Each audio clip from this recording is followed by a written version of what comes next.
إن الحمد لله نحمده ونستعينه ونستغفره ونعوذ بالله من شرور أنفسنا ومن سيئات أعمالنا من يهده الله فلا مضل له ومن يضلل فلا هادي له وأشهد أن لا إله إلا الله وحده لا شريك له وأشهد أن محمدا عبده ورسوله يا أيها الذين آمنوا اتقوا الله حق تقاته ولا تموتن إلا وأنتم مسلمون يا أيها الناس اتقوا ربكم الذي خلقكم من نفس واحدة وخلق منها زوجها وبث منهما رجالا كثيرا ونساء واتقوا الله الذي تساءلون به والأرحام إن الله كان عليكم رقيبا يا أيها الذين آمنوا اتقوا الله وقولوا قولا سديدا يصلح لكم أعمالكم ويغفر لكم ذنوبكم ومن يطع الله ورسوله فقد فاز فوزا عظيما أما بعد فإن خير الحديث كتاب الله وخير الهدي هدي محمد صلى الله عليه وسلم وشر الأمور محدثاتها وكل محدثة بدعة وكل بدعة ضلالة وكل ضلالة في النار۔ الوافی بما فی الصحیحین، صحیح بخاری اور صحیح مسلم کی احادیث پہ مشتمل وہ کتاب ہے جس میں احادیث کو اس انداز سے جمع کیا گیا ہے کہ احادیث میں تکرار سے بچنے کی کوشش کی گئی ہے، اور کتاب کو 10 مقاصد میں تقسیم کیا گیا ہے۔ ان میں سے تیسرا مقصد وہ ہے جس کا تعلق عبادات سے ہے، اور اس مقصد میں کئی کتب ہیں۔ ان کتب میں سے ایک کتاب وہ ہے جس کا تعلق حج عمرہ سے ہے، اور حج عمرہ سے متعلقہ کتاب میں کئی ایک فصلیں ہیں، اور ان فصلوں میں سے پہلی فصل وہ ہے جو حج کے اعمال اور حج کے احکام پہ مشتمل ہے، اور اس میں کئی ایک ابواب ہیں۔ ان میں سے 9واں باب ہے باب الحجامہ والحلق للمحرم وبیان الفدیہ، سنگی لگوانا اور بال منڈوانا محرم کے لیے، یعنی کہ وہ شخص جو حالت احرام میں ہے اس کے لیے سنگی لگوانے کا کیا حکم ہے، اس کے لیے بال منڈوانے کا، بال مونڈنے کا کیا حکم ہے، اور اسی باب میں فدیے کی بھی وضاحت ہوگی، فدیہ کسے کہتے ہیں اور فدیے کی تفصیلات کیا ہیں۔ حدیث نمبر 768 قاف۔ اس حدیث کو اپنی کتب میں جگہ دینے والے امام بخاری اور امام مسلم ہیں۔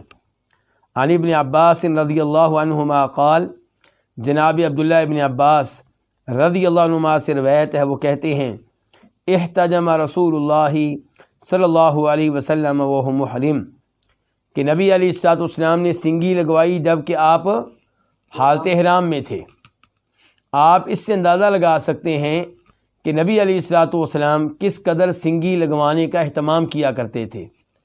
کبھی روزے کی حالت میں سنگی لگوانے کا تذکرہ آ رہا ہے اور کبھی احرام کی حالت میں، تو اس لیے ہمیں بھی چاہیے کہ ہم سنگی لگوانے پہ توجہ دیں۔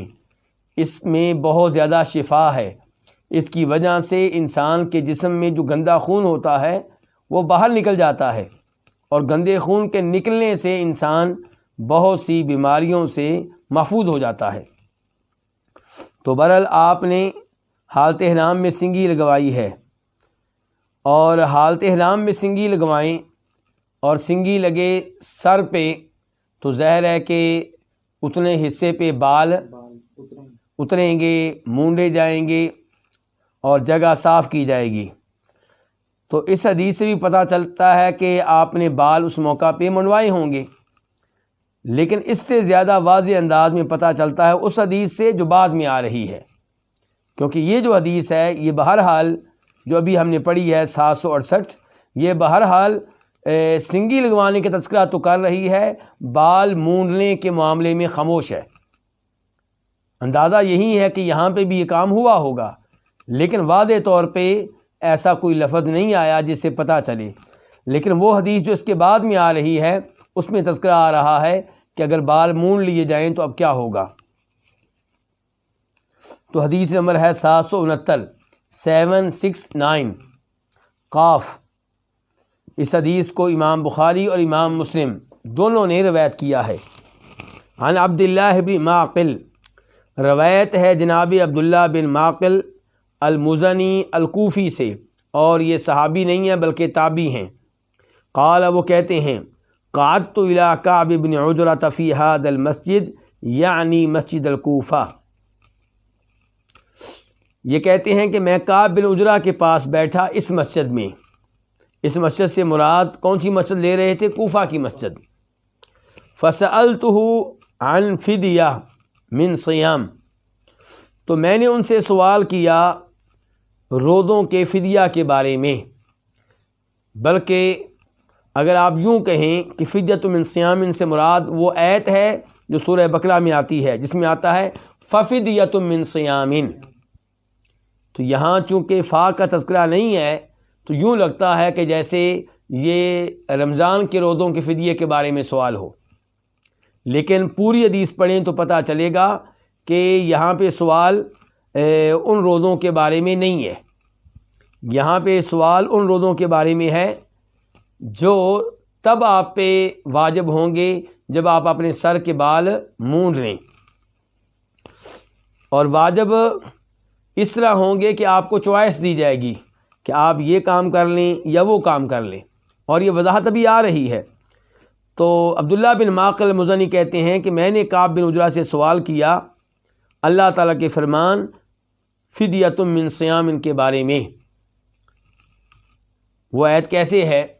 آیت اس طرح ہے کہ اللہ تعالیٰ فرماتے ہیں ففدیۃ من صیام او صدقۃ او نسک، اور اس سے بھی پیچھے چلے جائیں تو اللہ تعالیٰ کہہ رہے ہیں ولا تحلقوا رؤوسکم حتی یبلغ الہدی محلہ فمن کان منکم مریضا، جو تم میں سے کوئی بیمار ہو، او بہ عدم من رأسہ، یا اس کے سر میں کوئی تکلیف ہو، تو یعنی کہ بیمار ہے یا سر میں تکلیف ہے تو سر کے بال مونڈنا چاہتا ہے، تو فرمایا ففدیۃ من صیام، تو اس کے اوپر فدیہ ہے. اب فدیہ کیا ہے؟ من صیام روزے، ففدیۃ من صیام او صدقۃ او نسک، یا صدقہ خیرات اور یا قربانی کرنا، یعنی کہ ایک جانور ذبح کرنا. تو فدیہ ان تین چیزوں پہ مشتمل ہے. تین میں سے کوئی بھی آپ کر سکتے ہیں، اور آپ کو اختیار دیا گیا ہے، آپ امیر ہوں تب بھی، غریب ہوں تب بھی. تو اس فدیے کے بارے میں سوال کیا ہے تابعی عبداللہ بن معقل نے صحابی کعب بن عجرہ سے. اور ان سے سوال کیوں کیا؟ کیونکہ ان کے ساتھ یہ واقعہ پیش آیا تھا. ان کے سال میں جوئیں تھیں تو نبی علیہ السلام کی اجازت سے انہوں نے سر کے بال منڈوا لیے اور پھر فدیہ ادا کیا تھا. فقالت، وہ کہنے لگے، کون کہنے لگے؟ کعب بن عجرہ، کہ حملت الی النبی صلی اللہ علیہ وسلم، مجھے اٹھا کر لایا گیا نبی علیہ الصلوۃ والسلام کے پاس. والقمل یتناثر علی وجہی، جبکہ جوئیں میرے چہرے پہ گر رہی تھیں، یعنی کہ اس قدر جوئیں پڑ گئی تھیں کہ چہرے پہ گر رہی تھیں. آپ حیران ہوں گے کہ ایسا کیوں ہوا ہوگا؟ کیونکہ اس زمانے میں جب لوگ سفر کرتے تھے راستے میں نہانے کا موقع نہیں ملتا تھا. تو مدینہ سے مکہ تک اگر آپ نہیں نہائیں گے اور 6-7 دن اس حالت میں رہیں گے تو جوئیں پڑنے کا امکان رہتا ہے. اور کئی لوگ جو تھے وہ کسی نہ کسی طریقے سے غسل کر لیا کرتے تھے، لیکن غسل کرنا بہرحال آسان نہیں تھا سفر میں. تو کہتے ہیں کہ جب کہ جوئیں میرے چہرے پہ گر رہی تھیں، فقال، تو آپ فرمانے لگے ما کنت ارا ان الجہد قد بلغ بک ھذا، میرا یہ گمان نہیں تھا کہ مشقت تمہیں اس حد تک پہنچی ہوگی. میرا یہ خیال نہیں تھا کہ تمہیں ان جوؤں کی وجہ سے اتنی اس قدر مشقت کا سامنا ہوگا جو اب میں دیکھ رہا ہوں. اما تجد شاۃ، کیا تم ایک بکری کی طاقت نہیں رکھتے؟ یعنی کہ ایک بکری اللہ کی راہ میں ذبح کر لو. کیا تمہارے پاس ایک بکری نہیں ہے یا بکری خریدنے کے لیے پیسے نہیں ہیں؟ قلت لا، میں نے کہا نہیں، یعنی کہ میرے پاس بکری ذبح کرنے کی استطاعت اور طاقت نہیں ہے۔ قال، تو آپ نے کہا صم ثلاثۃ ایام، 3 دن روزے رکھ لو، او اطعم 6 مساکین، یا 6 مسکینوں کو کھانا کھلا دو۔ اب دیکھیں کہ احادیث نبی علیہ الصلوۃ والسلام کی تفسیر کرتی ہیں، اور احادیث کو لینے والا ہی قرآن پہ صحیح معنوں میں عمل کر سکتا ہے اور قرآن کو سمجھ سکتا ہے۔ اب قرآن میں تو اتنا آیا کہ فدیہ ہے، فدیہ کیا ہے جی؟ روزے رکھیں یا صدقہ خیرات کریں یا قربانی کریں۔ روزے کتنے؟ کوئی تذکرہ نہیں ہے۔ صدقہ خیرات کیا؟ کوئی تذکرہ نہیں ہے۔ اور نسک سے مراد کیا ہے؟ نسک کے تو کئی معنی ہوتے ہیں۔ نسک کا معنی قربانی بھی ہوتا ہے، نسک کا معنی عبادت کرنا بھی ہوتا ہے، اس کے علاوہ بھی اس کے کئی معنی ہیں۔ تو یہ وضاحت ہمیں پھر کہاں سے ملتی ہے؟ احادیث سے ملتی ہے۔ احادیث سے بغیر صحیح معنوں میں قرآن کریم سمجھنا بھی ممکن نہیں ہے اور اس پہ عمل کرنا بھی ممکن نہیں ہے۔ تو آپ فرما رہے ہیں کہ 3 دن کے روزے رکھو یا 6 مسکینوں کو کھانا کھلاؤ۔ قرآن میں آیا تھا صدقہ، بس صدقہ خیرات، یہاں پہ آیا کہ 6 مسکینوں کو کھانا کھلاؤ۔ لِكُلِّ مِسْكِينٍ نِصْفُ صَاعٍ مِّن طَعَامٍ، ہر مسکین کے لیے ہوگا آدھا سا غلے کا، غلے کا آدھا سا ہر مسکین کو ملے گا۔ آدھا سا کتنا ہوتا ہے؟ 1 سا کتنا ہوتا ہے؟ ہم سب لوگ عید الفطر کے موقع پہ فطرہ صدقۃ الفطر، زکوٰۃ فطر ادا کرتے ہیں تو کتنی ادا کرتے ہیں؟ تقریباً 2.5 کلو، جبکہ شریعت نے کہا 1 سا، تو 1 سا اس کو ہم نے کیا شکل دے دی؟ 2.5 کلو کی، اور یہ احتیاط کے طور پہ ہے، ورنہ اصل میں تو آپ جانتے ہیں سا ایک برتن کو کہتے ہیں۔ سا کس کو کہتے ہیں؟ ایک برتن کو۔ جیسے پاک و ہند میں دودھ بیچنے والے جو گھروں میں دودھ دے کر جاتے ہیں، وہ جب دودھ دیتے ہیں تو کس پیمانے کے ذریعے دیتے ہیں؟ ایک برتن کے ذریعے۔ ایسا نہیں ہے کہ ان کے پاس ترازو ہو اور کلو کی شکل میں دیتے ہوں، بلکہ ان کے پاس برتن ہوتا ہے، برتن میں ماپ کر وہ دودھ دیتے ہیں۔ تو ایسے ہی صاف برتن کا نام ہے۔ اب فی الحال آپ اپنے ذہن میں وہ برتن لے آئیں جس کو آپ کے ملک میں کون استعمال کرتے ہیں؟ دودھ بیچنے والے۔ دودھ بیچنے والے جس برتن کو استعمال کرتے ہیں، وہ برتن، اس میں اگر آپ دودھ ڈالیں گے گائے کا اور پھر اس کو ترازو پہ رکھیں گے تو کلو کے لحاظ سے ایک مقدار نکلے گی، اور اسی برتن میں اگر آپ دودھ ڈالیں بھینس کا اور اس کو کلو کی شکل دیں، ترازو پہ رکھیں، تو مقدار اور نکلے گی، مختلف نکلے گی، کیونکہ بھینس کا دودھ کیا ہوتا ہے؟ بھاری ہوتا ہے، اور گائے کا دودھ کیا ہوتا ہے؟ ہلکا ہوتا ہے۔ اسی برتن میں اگر آپ شہد ڈال دیں اور اس کو کلو کی شکل دیں تو وزن بہت زیادہ نکلے گا۔ تو نبی علیہ الصلوۃ والسلام نے زکوٰۃ فطر یعنی کہ فطرانے کے موقع پہ بھی اور اس حدیث میں بھی لفظ کیا استعمال کیا؟ سا کا۔ بہتر ہوگا کہ ہر مسلمان اپنے گھر میں یہ برتن رکھے، تاکہ جب شریعت کہے 1 سا دیں تو آپ 1 سا ہی دیں، صحیح معنوں میں شریعت پہ عمل ہو جائے۔ وہ کلو کی شکل میں چاہے 2.5 کلو بنے، یا 2 کلو اور 400 گرام بنے، یا 2 کلو اور 300 گرام بنے، یا 2 کلو اور 200 گرام بنے۔ آپ دیکھتے ہوں گے کہ علماء کرام کچھ کہتے ہیں جی 1 سا کتنا ہے؟ 2.5 کلو، کچھ کہتے ہیں 2 کلو 400 گرام، کچھ کہتے ہیں 2 کلو 300 گرام، کچھ کہتے ہیں 2 کلو 200 گرام، اور کچھ کہتے ہیں 2 کلو اور 100 گرام۔ یہ اختلاف دیکھ کر کئی بھائی پریشان ہو جاتے ہیں۔ یہ پریشانی تب آپ کی ختم ہوگی جب آپ کو یہ معلوم ہوگا کہ سا بنیادی طور پہ ایک برتن کا نام ہے۔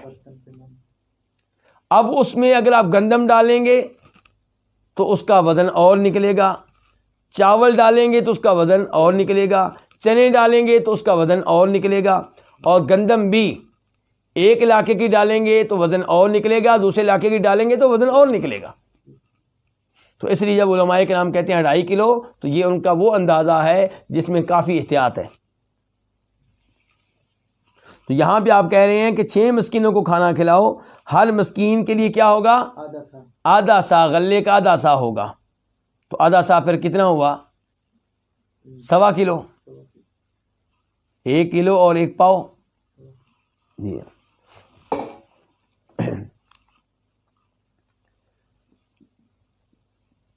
وَحْلِقْ رَأْسَكَ، اور فرمایا اپنے سر کے بال مونڈ لو، یعنی کہ اپنے سر کے بال مونڈ لو، اور یہ 3 چیزیں تمہیں بتائی ہیں فدیہ کے طور پہ، ان میں سے کوئی ایک کر لو، یا تو ایک بکری ذبح کرو، یا 3 دن کے روزے رکھو، یا 6 مسکینوں کو کھانا کھلاؤ۔ یہ حدیث بیان کرنے کے بعد حدیث کے راوی کون ہے؟ صحابی کون ہے؟ کعب بن عجرہ۔ وہ کہتے ہیں فنازلت فی خاصہ، یہ آیت خصوصی طور پہ میرے بارے میں نازل ہوئی، یہ آیت خاص طور پہ یہ سب لوگوں کے لیے نازل نہیں ہوئی، میرے بارے میں، میرا ساتھ یہ واقعہ پیش آیا تھا تو یہ آیت نازل ہوئی تھی، تو یہ آیت میرے بارے میں خاص طور پہ نازل ہوئی۔ وہی لکم عامہ، اور یہ تم سب کے لیے عام ہے۔ کیا مطلب؟ یعنی کہ نازل تو میری وجہ سے ہوئی، میں ہی وہ تھا جس کے سر میں یہ مسئلہ تھا، تو اللہ نے یہ حکم نازل کیا، لیکن اب اس کا حکم سب کے لیے ہے۔ کوئی بھی حالت احرام میں ہو، حج کا احرام ہو یا عمرے کا، اور اس کو کسی وجہ سے اپنے سر کے بال مونڈنے پڑ جائیں، مونڈ لے، اگر مجبوری ہے تو مونڈ لے، گناہ نہیں ہوگا لیکن فدیہ دینا ہوگا۔ اور یہاں پہ بات یاد رہے، اگر بغیر کسی وجہ کے آپ سر کے بال مونڈ لیں گے تو پھر فدیہ بھی ہوگا، گناہ بھی ملے گا، اور جس حج میں گناہ کیا جائے تو پھر اس حج کی وہ حیثیت نہیں رہتی جو اس حج کی ہوتی ہے جس کے بارے میں احادیث میں آتا ہے کہ حج مبرور، اس کی جزا صرف اور صرف جنت ہے۔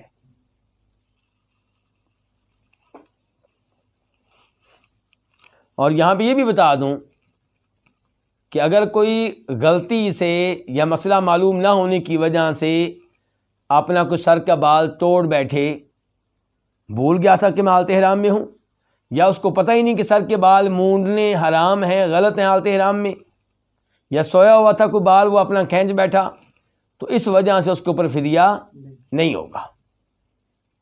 ایسے کوئی خارش کر رہا ہے، خارش کرتے ہوئے اپنا کوئی بال اس کا گر گیا، اس کا ارادہ بال گرانے کا نہیں ہے، اس کا ارادہ بال توڑنے کا نہیں ہے، لیکن ٹوٹ گیا، گر گیا، تو اس کے اوپر بھی فدیہ نہیں ہے۔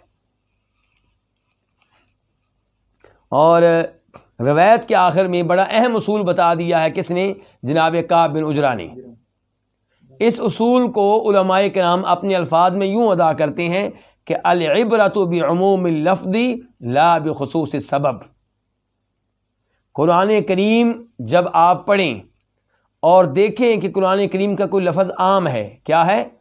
عام ہے، اور پھر پتہ چلے کہ وہ عام لفظ نازل ہوا تھا کسی خاص قبیلے کی وجہ سے، یا کسی خاص آدمی کی وجہ سے، یا کسی خاص حالت کی وجہ سے، یا کسی خاص معاملے کی وجہ سے، تو چونکہ اس آیت کے الفاظ عام ہیں تو اس کا حکم عام ہوگا، صرف اس آدمی کے لیے نہیں ہوگا جس کے بارے میں نازل ہوئی ہے۔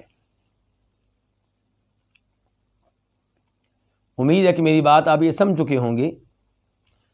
یعنی کہ اسی آیت کو لے لیں، ففدیۃ من صیام او صدقۃ او نسک۔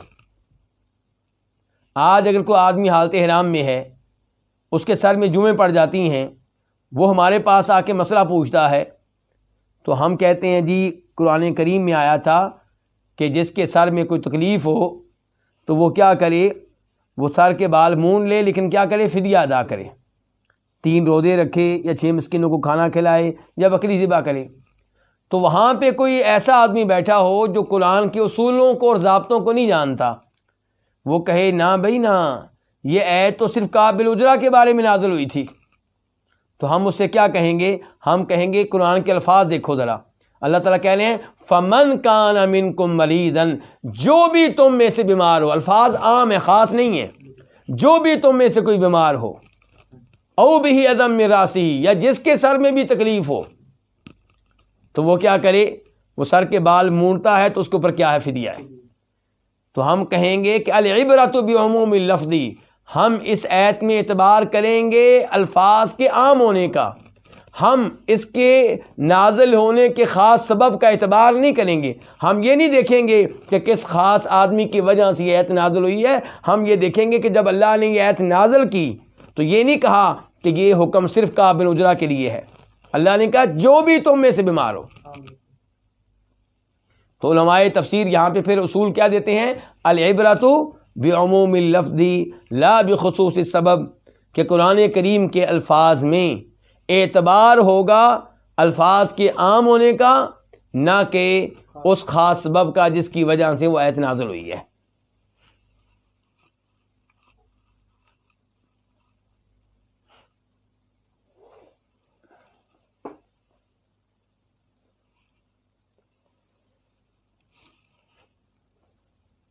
تو باب کیا تھا، سنگیل گوانا اور بال مونڈ لینا اور فدیہ۔ تو اس حدیث میں بال مونڈنے کا تذکرہ آ گیا، فدیہ کا تذکرہ آ گیا، اور پچھلی حدیث میں تذکرہ آیا تھا کس کا، سنگیل گوانے کا۔ اب ہے باب نمبر 10، باب تحریم الصید علی المحرم۔ جو شخص حالت احرام میں ہے، لبیک اللہم حجن کہہ کر یا لبیک اللہم عمرتن کہہ کر حج یا عمرے میں داخل ہو چکا ہے، اور وہ سمجھتا ہے کہ اب میں اس وقت عمرے کی حالت میں ہوں، حج کی حالت میں ہوں، تو اس کے اوپر شکار کیا ہے، وہ شکار کیا ہے، حرام ہے۔ تو محرم پہ شکار کیا ہے، حرام ہے، اس بارے میں باب ہے۔ حدیث نمبر 770، عن ابی قتادہ ان رسول اللہ صلی اللہ علیہ وسلم خرج حاجا فخرجوا معه۔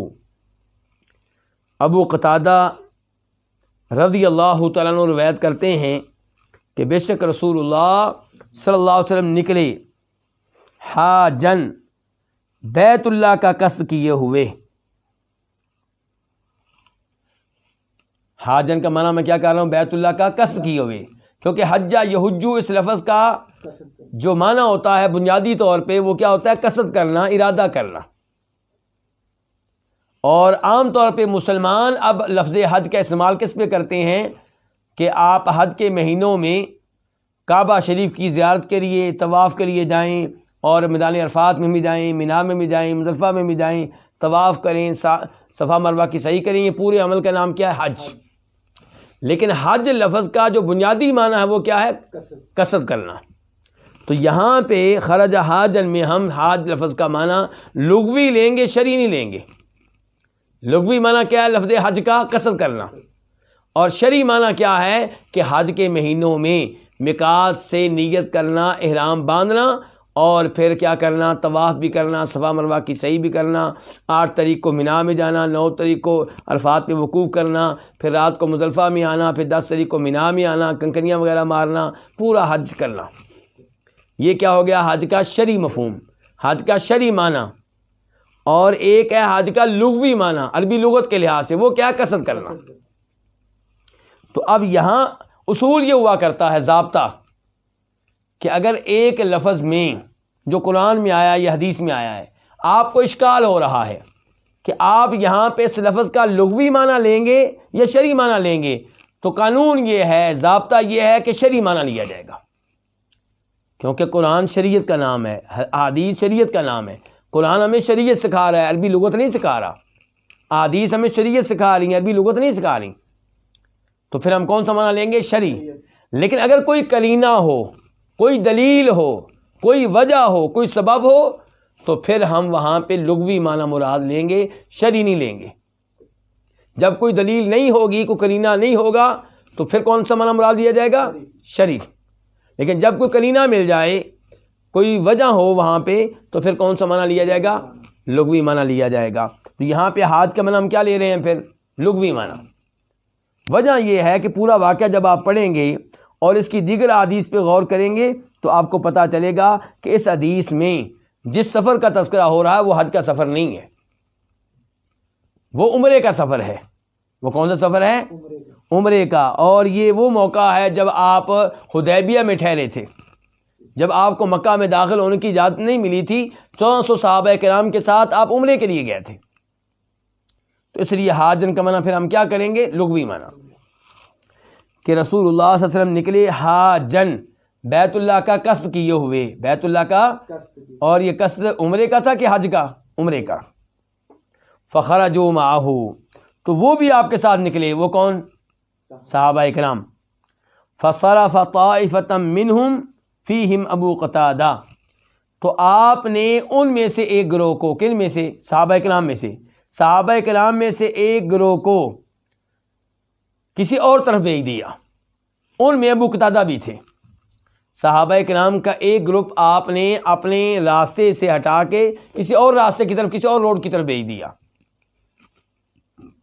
جس کی وضاحت یہ آئی ہے کہ کسی جگہ سے حملے کا خطرہ تھا، تو آپ نے صحابہ کرام کے گروپ کو ادھر بھیج دیا تاکہ یہ لوگ جائزہ لیں، دیکھیں راستہ صاف ہے کہ نہیں صاف، ادھر کوئی دشمن تو نہیں ہے. اور پھر ان سے کہا کہ فلاں جگہ پہ آ کے ہم ایک ہو جائیں گے. تو ابو قتادہ کہتے ہیں فصرف طائفة منہم، آپ نے ان میں سے ایک گروہ کو پھیر دیا، بھیج دیا ایک اور راستے کی طرف. فیہم ابو قتادہ، ان میں ابو قتادہ بھی تھے. ابو قتادہ کون ہے؟ جو یہ حدیث بیان کر رہے ہیں، راوی. فقال، تو آپ نے کہا خذوا ساحل البحر حتی نلتقی، سمندر کے کنارے کو پکڑو یہاں تک کہ ہم مل جائیں. یعنی کہ تم سمندر کے کنارے پہ چلتے رہو، اس راستے کو پکڑ لو، اس راستے کو اپناؤ، اس راستے کو اختیار کرو جو ساحل سمندر کے ساتھ ساتھ ہے، پھر آگے چل کے ہماری ملاقات ہوگی. اس کا مطلب یہ ہے کہ یہ صحابہ کرام مدینہ سے نکل کے کدھر چلے گئے ہوں گے؟ بدر والی جانب، جنبو والی جانب، کیونکہ یہ وہ جانب ہے جو سمندر کے ساتھ ساتھ چل رہی ہے، اور آگے چل کے جدہ آ جاتا ہے. پھر یہ ہے ساحل سمندر والا راستہ. تو آپ نے کہا خذوا ساحل البحری، سمندر کے ساحل کو، کنارے کو اپنا لو، اس کو اختیار کر لو. حتی نلتقی، یہاں تک کہ ہم آپس میں ملیں. فاخذوا ساحل البحری، چنانچہ ان لوگوں نے سمندر کے ساحل کو اختیار کر لیا. کس راستے کو اختیار کر لیا؟ جو سمندر کے ساتھ ساتھ چل رہا تھا. فلما انصرفوا، جب یہ لوگ واپس آئے، کہاں سے؟ ساحل سمندر سے. احرموا کلہم، تو ان سب نے کیا کیا؟ احرام باندھ لیا، نیت کر لی، محرم بن گئے. وہ سارے کے سارے حالت احرام میں داخل ہو گئے. الا ابا قتادہ، سوائے ابو قتادہ کے. لم یحرم، ابو قتادہ نے احرام نہیں باندھا، وہ احرام میں داخل نہیں ہوئے. فبینما ہم یسیرون، جب کہ یہ لوگ چلے جا رہے تھے، سفر یعنی کہ جاری تھا، چل رہے تھے. اذ رأوا حمر وحش، تب انہوں نے وحشی گدے دیکھے. کیا دیکھے؟ وحشی گدے، یعنی کہ جنگلی گدے. اور اس سے مراد کیا ہے؟ کئی علماء کرام کا موقف ہے کہ اس سے مراد وہ ہے جس کو ہم زیبرا کہتے ہیں، جس کو ہم کیا کہتے ہیں؟ زیبرا کہتے ہیں. تو بہرحال ابو قتادہ کہتے ہیں کہ وہ لوگ چلے جا رہے تھے کہ تب انہوں نے کیا دیکھے؟ جنگلی گدے دیکھے.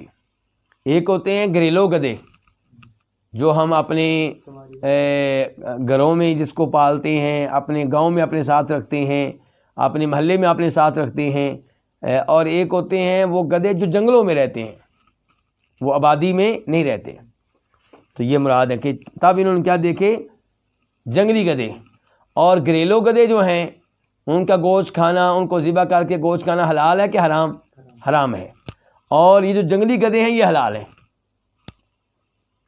فحمل ابو قتادہ علی الحمر، تو ابو قتادہ نے ان گدوں پہ کیا کر دیا؟ حملہ کر دیا. ان پہ کیا کر دیا؟ حملہ کر دیا. فعقر منہا اتانا، تو انہوں نے ان گدوں میں سے ایک جو گدی تھی اسے قتل کر ڈالا، اسے زخمی کر ڈالا. فنازل، یعنی کہ اس گدی کے اوپر قابو پا لیا اور اس کا شکار کرنے میں کامیاب ہو گئے. فنازلوا، تو یہ لوگ اترے. کیا مطلب؟ اپنی سواریوں سے ایک جگہ اترے. فَأَكَلُوا مِن لَحْمِهَا، تو انہوں نے اس گدی کا گوشت کھایا. وَقَالُوا، اور کہنے لگے أَنَأْكُلُ لَحْمَ صَيْدٍ وَنَحْنُ مُحْرِمُونَ، کیا ہم شکار کا گوشت کھا رہے ہیں جبکہ ہم حالت احرام میں ہیں؟ یعنی کہ حالت احرام میں شکار کرنے کی اجازت نہیں ہے.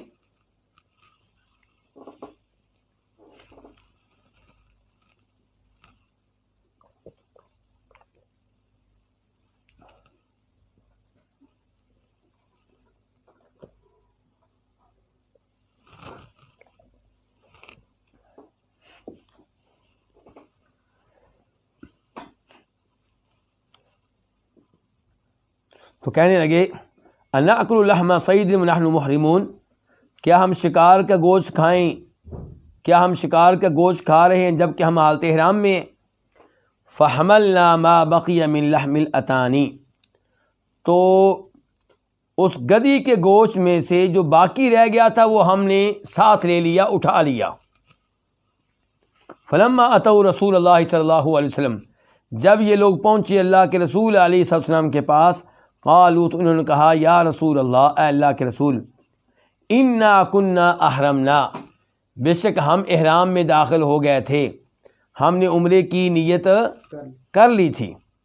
وقد کان ابو قتادہ لم یحرم، اور ابو قتادہ نے عمرے کی نیت نہیں کی تھی، احرام نہیں باندھا تھا، یہ احرام میں داخل نہیں ہوئے تھے. فرأینا حمر وحش، تو ہم نے جنگلی گدھے دیکھے. فحمل علیہا ابو قتادہ، تو ان پہ ابو قتادہ نے حملہ کر دیا.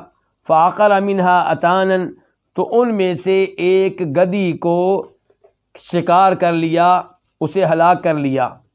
فنزلنا، تو ہم اترے. فاکلنا من لحمہا، تو ہم نے اس کے گوشت میں سے کچھ کھایا. ثم قلنا، پھر ہم نے سوچا، ہم نے کہا انأکل لحم صید ونحن محرمون، کہ کیا ہم شکار کا گوشت کھا رہے ہیں جبکہ ہم حالت احرام میں ہیں، کیونکہ حالت احرام میں شکار کرنے کی اجازت اللہ تعالیٰ فرماتے ہیں سورہ انعام میں، یا ایھا الذین آمنوا لا تقتلوا الصید وانتم حرم، کہ اے ایمان والو حالت احرام میں شکار نہ کرو. فحملنا ما بقی من لحمہا، تو جو اس گدی کے گوشت میں سے رہ گیا تھا وہ ہم اٹھا کر لے آئے ہیں، یعنی کہ اللہ کے رسول آپ کے پاس لے آئے ہیں. اب آپ فیصلہ کریں کہ ہم کیا کریں. قال، آپ نے فرمایا امنکم احد امرہ ان یحمل علیہا او اشار الیہا، کیا تم میں سے کوئی ایسا ہے جس نے اسے حکم دیا ہو، کس کو؟ ابو قتادہ کو. کیا تم میں سے کوئی ایسا ہے جس نے ابو قتادہ کو حکم دیا ہو ان یحمل علیہا، کہ اس پہ حملہ کرے؟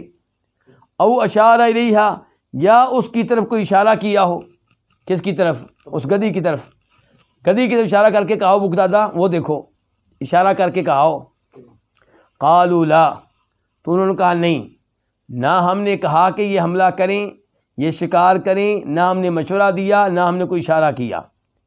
قال، تو آپ نے کہا فَكُلُوا مَا بَقِيَ مِن لَحْمِهَا، تو تم اس کے گوشت میں سے جو باقی رہ گیا ہے وہ کھا لو، تم کھا سکتے ہو.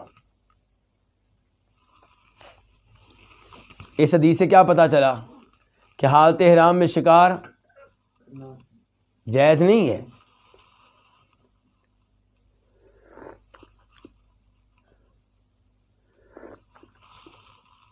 یہ بھی پتہ چلا کہ اگر کوئی اور شکار کرے اور آپ نے اسے شکار کرنے کے بارے میں نہ کہا ہو، نہ مشورہ دیا ہو، نہ تعاون کیا ہو، نہ اشارہ کیا ہو، اور اس نے اپنے لیے شکار کیا ہو، اس نے کس کے لیے شکار کیا ہو؟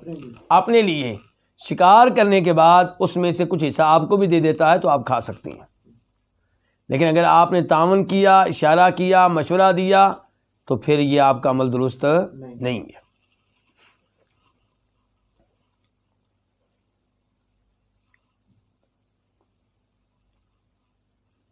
اور اس سے یہ بھی پتہ چلا کہ جو جنگلی گدھے ہیں ان کا شکار کیا ہے؟ درست ہے، اور ان کا گوشت کھانا کیا ہے؟ حلال ہے، جائز ہے، کوئی اس میں حرج نہیں ہے. حدیث نمبر 771 قاف، اس حدیث کے بیان کرنے پہ اتفاق ہے کس کا؟ امام بخاری کا اور امام مسلم کا۔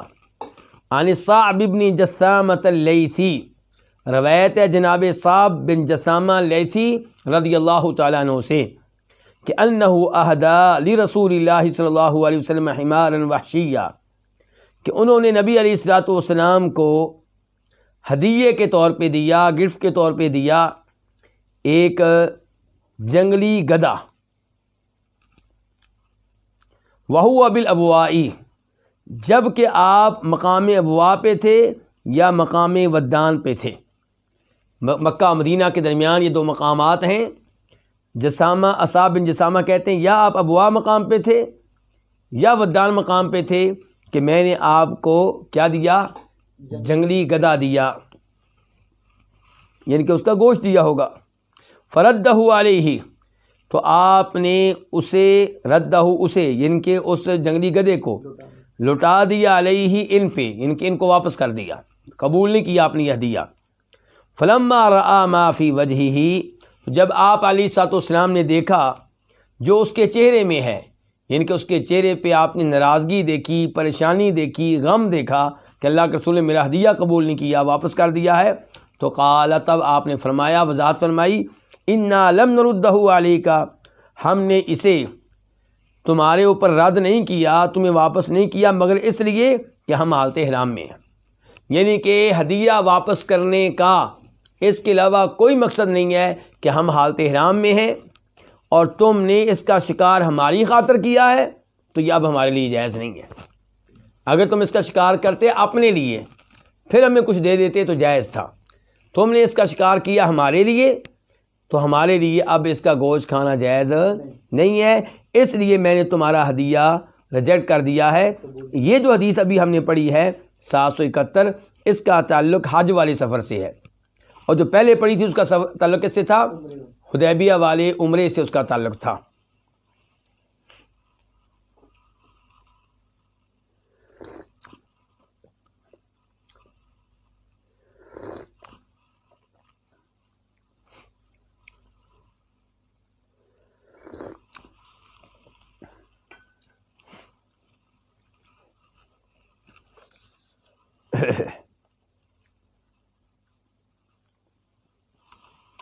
اس سے یہ پتہ چلا کہ جب آپ کسی کو یا آپ کو کوئی ہدیہ دے اور آپ اسے کسی عذر کی وجہ سے، معقول عذر کی وجہ سے واپس کر دیں، شرعی عذر ہو آپ کا کوئی، تو کم از کم وضاحت کر دیں تاکہ اس کے دل میں آپ کے خلاف غصہ پیدا نہ ہو، بغض پیدا نہ ہو، غلط فہمی پیدا نہ ہو۔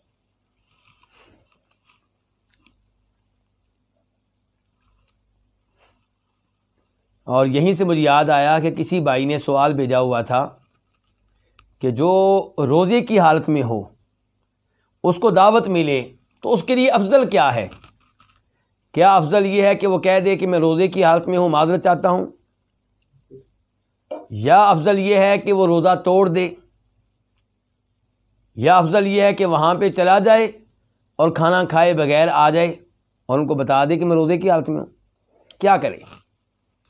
تو اس کا جواب یہ ہے کہ اس موقع پہ وہ کام کرے جس کو وہ اس موقع پہ زیادہ بہتر اور زیادہ مناسب سمجھتا ہے۔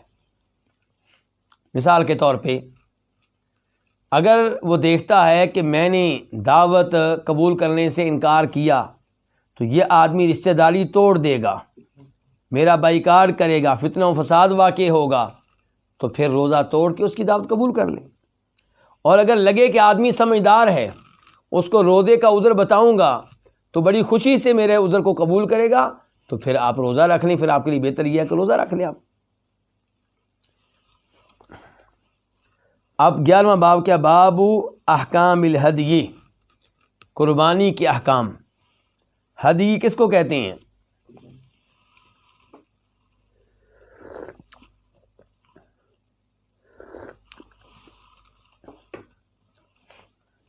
ایک لفظ ہوتا ہے الہدی، ایک لفظ ہوتا ہے الاضاحی۔ اردو میں دونوں کا معنی ہم کیا کرتے ہیں؟ قربانی، کیونکہ اردو زبان اتنی وسیع نہیں ہے کہ عربی کے ہر لفظ کا الگ سے معنی کر سکے۔ حقیقت یہ ہے کہ الہدی اس قربانی کو کہتے ہیں جو مکہ میں ذبح ہونا ہوتی ہے حج کی وجہ سے یا عمرے کی وجہ سے، حج کی وجہ سے یا عمرے کی وجہ سے، جس کا اس چیز سے تعلق اس کو الہدی کہتے ہیں، اور جس کا تعلق عید الاضحیٰ سے ہو، عید سے ہو، تو اس کو کیا کہتے ہیں؟ اضحیہ، اور اس کی جمع ہوتی ہے اضاحی۔ فرق سمجھے آپ؟ تو ابھی ہم کیا پڑھنے لگے؟ احکام الہدی۔ کس قربانی کے احکام پھر پڑھنے لگے ہیں؟ عمرے اور حج کی وجہ سے جو قربانی ہوتی ہے اس کے احکام ہم پڑھنے لگے ہیں۔ حدیث نمبر 772 772 میم۔ اس حدیث کو بیان کرنے والے امام کون ہے؟ امام مسلم۔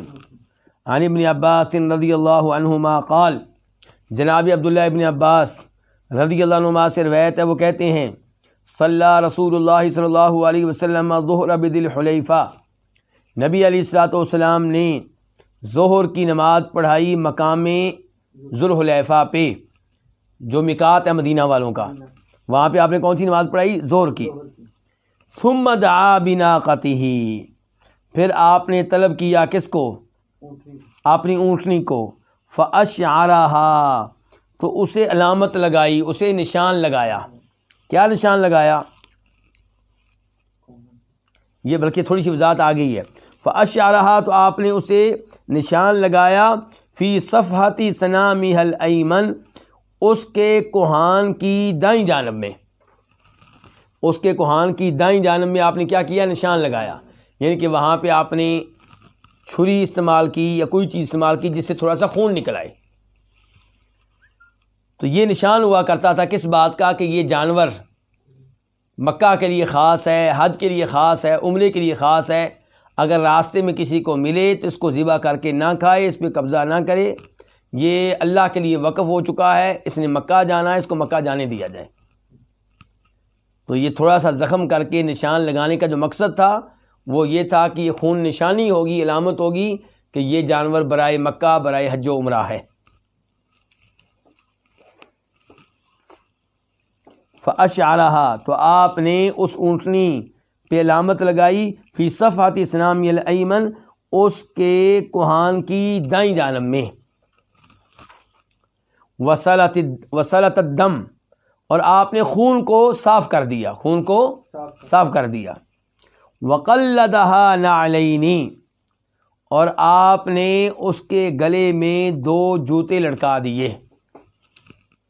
تو جوتوں کا ہار یہ بھی نشانی ہوتی ہے کہ جانور کس کے لیے ہے؟ مکہ کے لیے ہے۔ کہاں جا رہا ہے؟ مکہ جا رہا ہے، وہاں پہ ذبح ہوگا۔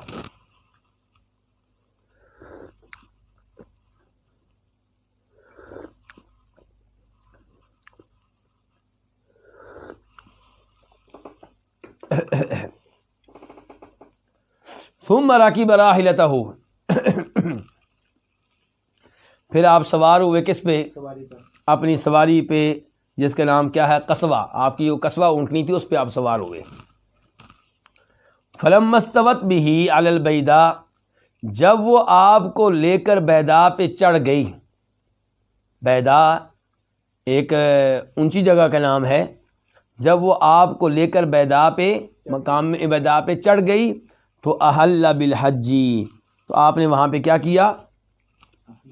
حج کا تلبیہ پڑھا۔ یعنی کہ کیا کہا؟ لبیک اللہم حجن، اے اللہ میں حج کے لیے حاضر ہوں۔ لبیک اللہم لبیک، لبیک لا شریک لک لبیک، ان الحمد والنعمت لک والملک لا شریک لک۔ آپ نے حج کا اعلان کر دیا، حج کا تلبیہ پڑھ لیا۔ تو اس روایت سے کیا پتہ چلا کہ تلبیہ کب پڑھا آپ نے؟ جب آپ مقام بیداء پہ آپ کی سواری لے کے وہاں پہنچ گئی ہے۔ اور یہ روایت کس کی؟ عبداللہ ابن عباس کی۔ آگے دیکھیے اب، بہرحال اس حدیث سے کیا ثابت ہو گیا کہ قربانی کے جانوروں کو شعار کرنا، تھوڑا سا زخمی کر کے خون نکال کے خون انہی کے اوپر لگا دینا تاکہ پتہ چلے کہ یہ جانور وقف ہو چکا ہے، مکہ جا رہا ہے، وہاں پہ ذبح ہوگا، تو یہ عمل درست ہے۔ اس کی گردن میں جوتوں کا ہار لٹکا دیں، یہ بھی درست ہے۔ اور یہ کام نبی علیہ الصلوۃ والسلام نے کیا ہے، جن سے بڑھ کر کوئی رحمت للعالمین، جن سے بڑھ کر کوئی رحمت نہیں ہے۔ اس کے بعد حدیث نمبر ہے 773. کیا ہے؟ 773 773 میم. اس حدیث کو اپنی کتاب میں جگہ دینے والے امام کا نام کیا؟ امام مسلم. عن ابن عباس ان ذؤیبا ابا قبیصۃ حدثہ. جناب عبداللہ ابن عباس رضی اللہ عنہما سے روایت ہے بے شک ذؤیب نے، ذؤیب کون سے؟ جن کی کنیت ہے ابو قبیصہ. ابو قبیصہ ذؤیب نے حدثہ انہیں بیان کیا. کن کو؟ عبداللہ ابن عباس کو. کن کو بتایا؟ عبداللہ بن عباس. تو عبداللہ ابن عباس بھی صحابی اور ذؤیب ابو قبیصہ بھی صحابی. ذؤیب ابو قبیصہ الخزاعی. تو عبداللہ ابن عباس کہتے ہیں کہ ذؤیب ابو قبیصہ الخزاعی نے ان کو بیان کیا. کن کو؟ عبداللہ ابن عباس کو. ان کو بتایا ان رسول اللہ صلی اللہ علیہ وسلم کان یبعث معہ بالبدنی، کہ رسول اللہ صلی اللہ علیہ وسلم بھیجا کرتے تھے اس کے ساتھ. کس کے ساتھ؟ ذؤیب کے ساتھ. ذؤیب ابو قبیصہ کے ساتھ اللہ کے رسول بھیجا کرتے تھے بالبدنی، اونٹ. کہاں بھیجتے تھے؟ مکہ. خود یعنی کہ مدینہ میں ہوتے اور اونٹ مکہ بھیج دیتے، جو جانے والا ہے وہاں پہ یہ ذبح کر دے. ثم یقول، پھر آپ فرماتے ان عاقب منہا شیء، ان میں سے اگر کوئی ہلاک ہو جائے ان میں سے اگر کوئی کیا ہو جائے؟ ہلاک ہو جائے. فخشیت علیہ موتن، ہلاک ہو جائے سے مراد کیا ہے؟ ہلاک ہونے کے قریب ہو جائے. ہلاک ہونے کے قریب ہو جائے. تو آپ فرما رہے ان عاقب منہا شیء، ان میں سے کوئی چیز بھی اگر ہلاک ہو جائے، ان کے ہلاکت کے قریب ہو جائے. فخشیت علیہ موتن، تو آپ کو اس کے بارے میں خطرہ ہو کس چیز کا؟ مر جانے کا. فنحرھا، تو اس کو پھر کیا کر دو؟ ذبح کر دو، تاکہ وہ حرام نہ مرے. شرعی طور پہ ذبح ہو کے مرے، اس کا گوشت کھانا بعد میں کیا ہو جائے؟ حلال ہو جائے.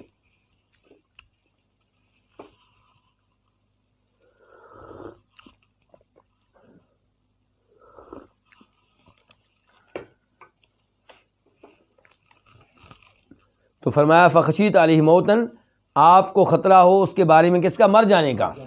فنحرھا، تو اس کو آپ کیا کر دیں؟ نہر کر دیں، ذبح کر دیں. ثم اغمس نعلھا فی دمیھا، پھر اس کے جوتے کو اس کے خون میں کیا کر دیں؟ یعنی کہ اس کے جوتے کو اس کے خون میں آپ کیا کر دیں؟ خلط ملط کر دیں. یعنی کہ اس کو لگا دیں، ڈبو دیں. لفظی معنی کیا ہوتا ہے؟ ڈبو دیں. پھر آپ ڈبو دیں اس کے جوتے کو اس کے خون میں. ثم اضرب بہ صفحتھا، پھر اس جوتے کو آپ ماریں اس کے پہلو پہ. اس کا جوتا کس کا؟ ان اونٹوں کا. یہ گلے میں کیا ہے؟ گلے میں جوتوں کا ہاتھ ڈلا ہوا ہے نا، تو جوتے موجود ہیں. تو فرمایا ثم اغمس نعلھا، پھر اس کے جوتے کو آپ ڈبو دیں اس کے خون میں. ثم اضرب بہ صفحتھا، پھر اس جوتے کو خون سے آلودہ جوتے کو کہاں لگائیں؟ صفحتھا، اس کے پہلو پہ. تو یہ کیا ہو جائے گا؟ گویا کہ یہ مہر لگ گئی. آج کے زمانے کے لحاظ سے آپ کیا کہہ لیں؟ مہر لگ گئی ہے کہ بھی یہ جانور، یہ وہ جانور ہے جس نے مکہ جانا ہے، یہ اللہ کے لیے وقف ہے. کوئی اس کو ہاتھ نہ لگائے، کوئی قبضہ کرنے کی کوشش نہ کرے، کوئی اس کو ذبح نہ کرے. تو یہ کام ہوتا تھا، یعنی کہ اس کا خون نکال دینا اور خون کا نشان اسی کے جسم پہ لگا دینا اور پھر اس کے گلے میں ہاتھ ڈال دینا. لیکن اگر کوئی مر رہا ہے، مرنے والا ہو گیا ہے، پھر کیا کریں گے؟ پھر آپ اس کو ذبح کر دیں گے، اس کو نہر کر دیں گے.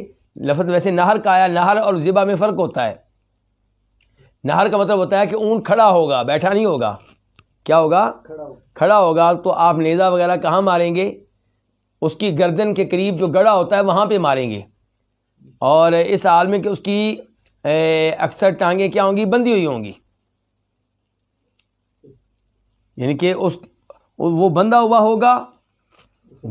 ہوگا، کچھ ٹانگیں اس کی کھلی ہوں گی اور کچھ بندھا ہوا ہوگا. تو آپ اس کو کیا ماریں گے؟ نیزہ. تو وہاں سے کیا نکلے گا؟ خون جب نکلنا شروع ہوگا تو وہ تھوڑی رفتار میں نہیں نکلے گا، وہ فوارے کی شکل میں نکلتا ہے تیز رفتاری سے. اتنا خون جب نکلے گا تو وہ گر جائے گا. تو یہ طریقہ ہے اونٹ کو کیا کرنے کا؟ نہر کرنے کا.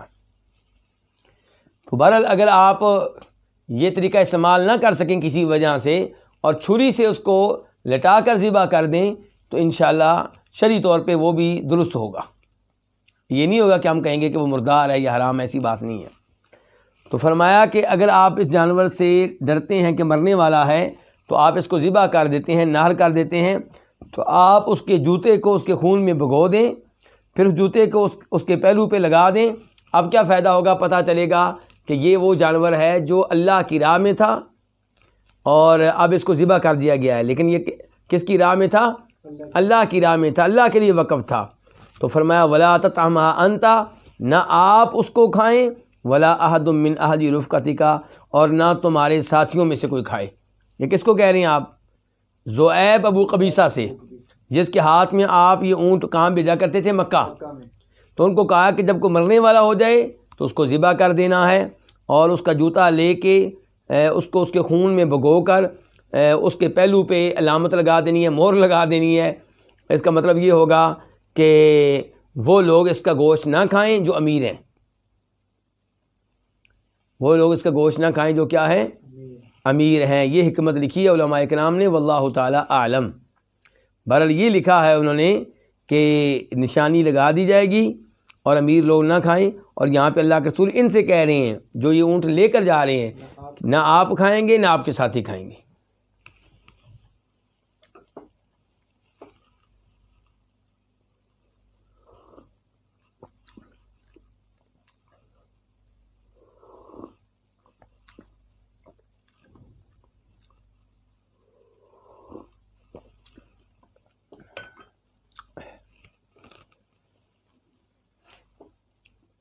اس کے بعد حدیث نمبر 774 774 میم.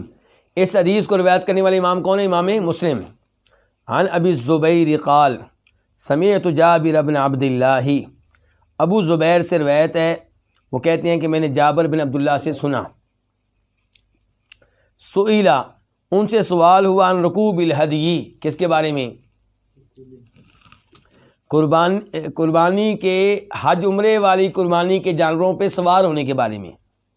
یعنی کہ یہ جانور جو ہم مکہ بھیج رہے ہیں، مکہ جا رہے ہیں، کیا راستے میں ان پہ سواری کر سکتے ہیں جبکہ جانور اللہ کے لیے وقف ہو چکا اب؟ تو جابر بن عبداللہ سے میں نے سنا، ان سے سوال ہوا، عن رکوب الہدی، مکہ میں قربانی کے لیے بھیجے گئے جانوروں پہ سوار ہونے کے بارے میں. فقال، تو آپ نے فرمایا، تو انہوں نے کہا، کنہوں نے؟ جابر بن عبداللہ نے. سمعت النبی صلی اللہ علیہ وسلم یقول، میں نے سنا تھا نبی علیہ الصلوۃ والسلام سے کہ آپ فرما رہے تھے، ارکبھا بالمعروف، تم ان پہ سواری کر سکتے ہو اچھے طریقے سے، معروف طریقے سے، یعنی کہ ظلم و زیادتی نہیں کرنی اور اتنے لوگ نہ بیٹھ جائیں کہ ظلم و زیادتی ہو. تو معروف طریقے سے، اچھے طریقے سے تم اس پہ سواری کر سکتے ہو. اذا الجئت الیہا، جب تم اس بات کی طرف مجبور کر دیے جاؤ، یعنی کہ تمہارے پاس کوئی جانور نہیں ہے جس کے اوپر تم بیٹھ سکو، سواری کر سکو، اور مجبوری ہے کہ یہی جانور ہیں جن پہ سوار ہونا ہے. جب یہ مجبوری ہو تو فرمایا تم سواری کر سکتے ہو لیکن معروف کے مطابق، ظلم و زیادتی جانور پہ نہیں کرنی. ارکبھا، تم ان پہ سوار ہو جاؤ قربانی کے جانوروں پہ، بالمعروف، ہی معروف طریقے سے. اذا الجئت الیہا، جب تم ان پہ سوار ہونے کی طرف مجبور کر دیے جاؤ. حتی تجد ظہرا، یہاں تک کہ تم کوئی سواری پالو. یعنی کہ کب تک تمہیں اس رخصت سے فائدہ اٹھانے کی اجازت ہے؟ جب تک کہ تمہیں اپنی کوئی سواری مل نہیں جاتی. اگر اپنی سواری کو مل جاتی ہے، راستے میں مل جاتی ہے، کچھ صورتحال پیدا ہو جاتی ہے، تو پھر آپ اپنی سواری پہ بیٹھیں گے، ان پہ نہیں بیٹھیں گے.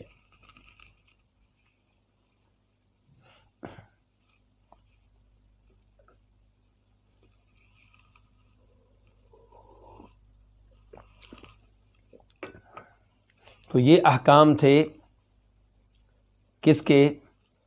ان جانوروں کے جو مکہ بھیجے جاتے ہیں تاکہ وہاں ذبح ہوں حج کے موقع پہ یا عمرے وغیرہ کے موقع پہ.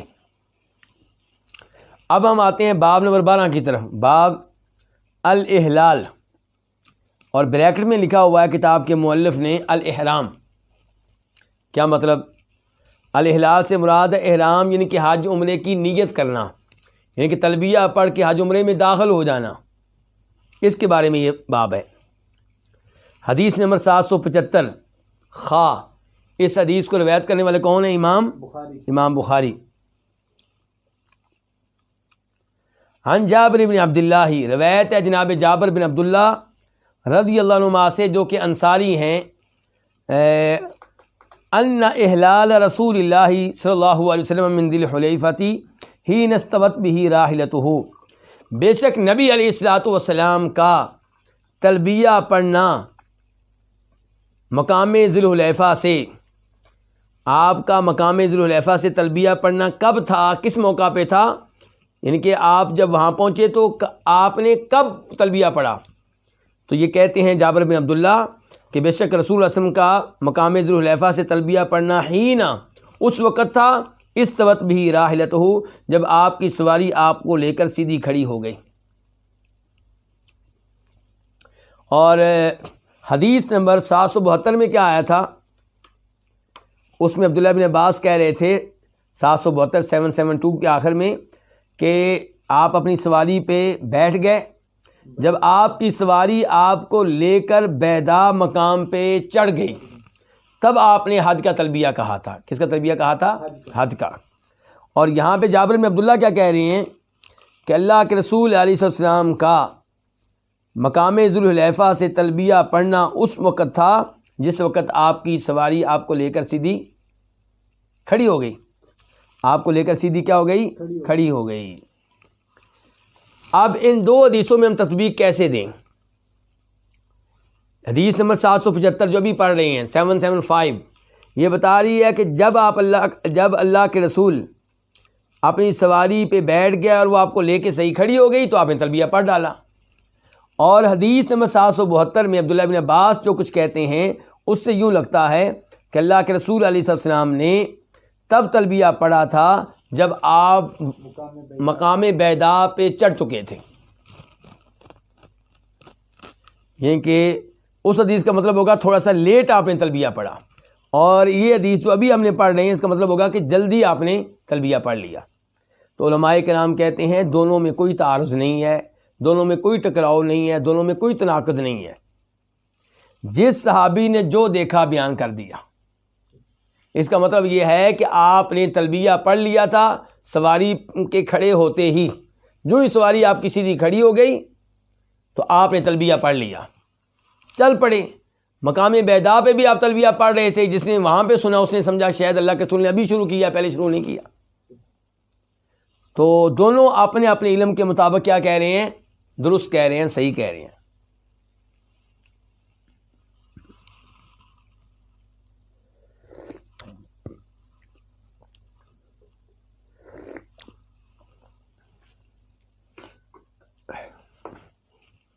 حدیث نمبر 776 خا. اس حدیث کو بیان کرنے والے کون ہیں؟ امام بخاری. عن انس رضی اللہ عنہ قال، جناب انس ابن مالک رضی اللہ عنہ سے روایت ہے، وہ کہتے ہیں صلی رسول اللہ صلی اللہ علیہ وسلم ونحن معه بالمدینۃ الظہر 4، کہ رسول اللہ صلی اللہ علیہ وسلم نے حج کے موقع پہ، یعنی جب حج کے لیے آپ نکلے ہیں تو اس کا بیان ہو رہا ہے. بیان کون کر رہے ہیں؟ انس. کہ اللہ کے رسول علیہ الصلوۃ والسلام نے نماز پڑھائی جب کہ ہم آپ کے ساتھ تھے مدینہ میں. آپ نے مدینہ میں ظہر کی نماز 4 رکعتیں پڑھائی جب کہ ہم آپ کے ساتھ تھے. واضح ہے جی؟ کتنی رکعتیں پڑھائی آپ نے؟ 4. کہاں؟ مدینہ میں. اس سے پتہ چلا کہ جب سفر کرنے والا سفر کرنے لگتا ہے تو اپنے شہر میں وہ قصر نہیں کرے گا. کئی لوگ سوچتے ہیں کہ میں تو اب مسافر ہو چکا ہوں، تو وہ اپنے گھر میں ہی قصر نماز شروع کر دیتی ہیں. ظہر کی نماز 4 کی بجائے کیا پڑھیں گے؟ 2. یا اپنے شہر کے جو بس اسٹینڈ ہے جہاں سے بسوں پہ بیٹھنا ہے وہاں کی مسجد میں نماز پڑھیں گے تو قصر کرنا شروع کر دیں گے. یا ایئرپورٹ جو شہر کی آبادی کا حصہ بن چکا ہے، اپنے شہر کی آبادی کا، اس کی مسجد میں نماز پڑھیں گے تو قصر شروع کر دیں گے. ایسا نہیں کرنا چاہیے. قصر آپ تب کریں گے جب آپ اپنے شہر کی آبادی سے باہر نکل جائیں گے. جب تک آپ اپنے شہر کی آبادی میں آپ کو قصر کرنے کی اجازت نہیں ہے، چاہے آپ کا شہر جتنا بھی بڑا ہو. تو یہاں پہ انس کیا کہتے ہیں، اللہ کے رسول علیہ السلام نے جب کہ ہم آپ کے ساتھ تھے مدینہ میں ظہر کی نماز کتنی پڑھائی؟ 4 رکعتیں، والعصر بذی الحلیفۃ رکعتین، اور عصر کی نماز آپ نے مقام ذوالحلیفہ پہ پڑھائی کتنی؟ 2 رکعتیں۔ تو قصر کا آغاز کہاں سے ہوا؟ مقام ذوالحلیفہ سے، کیونکہ وہ مدینہ شہر سے باہر تھا، اور آج وہ مقام مدینہ شہر کا حصہ بن چکا ہے، تو آج وہاں قصر کرنے کی اجازت اس کو نہیں ہوگی جس کی رہائش مدینہ میں ہے، کیونکہ ابھی تک کہاں ہے؟ اپنے شہر میں ہے، چاہے سفر شروع ہو چکا ہے لیکن اپنے شہر کی آبادی سے باہر نہیں نکلا۔ البتہ اگر کوئی آدمی مدینہ میں آیا ہے دمام سے، ریاض سے، اور اب وہ مکہ جا رہا ہے، تو وہ مدینہ میں بھی قصر کر سکتا ہے اور مقام ذوالحلیفہ پہ بھی قصر کر سکتا ہے، لیکن جو مدینہ کا رہائشی ہے وہ نہ مسجد نبوی میں قصر کرے گا اور نہ ذوالحلیفہ کی مسجد میں قصر کرے گا، کیونکہ ذوالحلیفہ اب کیا بن چکا ہے؟ مدینہ کا حصہ بن چکا ہے۔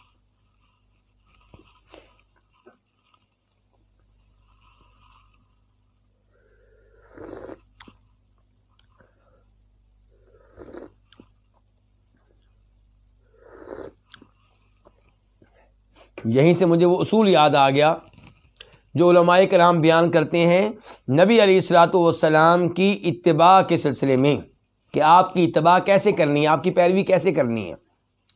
تو وہ بیان کرتے ہیں کہ اللہ کے رسول علیہ السلام کی اتباع آپ کریں، اور آپ اس طریقے سے وہ عمل کریں جس طریقے سے اللہ کے رسول نے کیا ہے، جس قصد سے آپ نے کیا ہے، جس ارادے سے آپ نے کیا ہے۔ مثال کے طور پہ کوئی نماز آپ نے پڑھی ہے نفل سمجھ کر، کیا سمجھ کر؟ نفل، اور ہم اسے واجب سمجھ کر پڑھیں گے تو کیا کہا جائے گا کہ ہم آپ کے پیروکار ہیں؟ نہیں، ہم آپ کی کیا کر رہے ہیں؟ مخالفت کر رہے ہیں۔ اور جو کام آپ نے کیا ہے سنت سمجھ کر، اسے ہمیں کرنا چاہیے سنت سمجھ کر، اور جو کام آپ نے کیا ہے واجب سمجھ کر، اس کو ہم کیسے کریں؟ ایک آدمی رمضان کے روزے رکھتا ہے لیکن ساتھ ساتھ وہ کہتا ہے یہ واجب نہیں ہے، لیکن میں رکھ رہا ہوں، ثواب مل جائے گا، لیکن واجب نہیں ہے، تو کیا کہیں گے کہ اس نے نبی علیہ السلام کی اتباع کی ہے؟ بالکل اتباع نہیں کی۔ آپ نے روزے رکھے وجوب کے طور پہ اور تم رکھ رہے ہو استحباب کے طور پہ، تو یہ اتباع نہیں ہے۔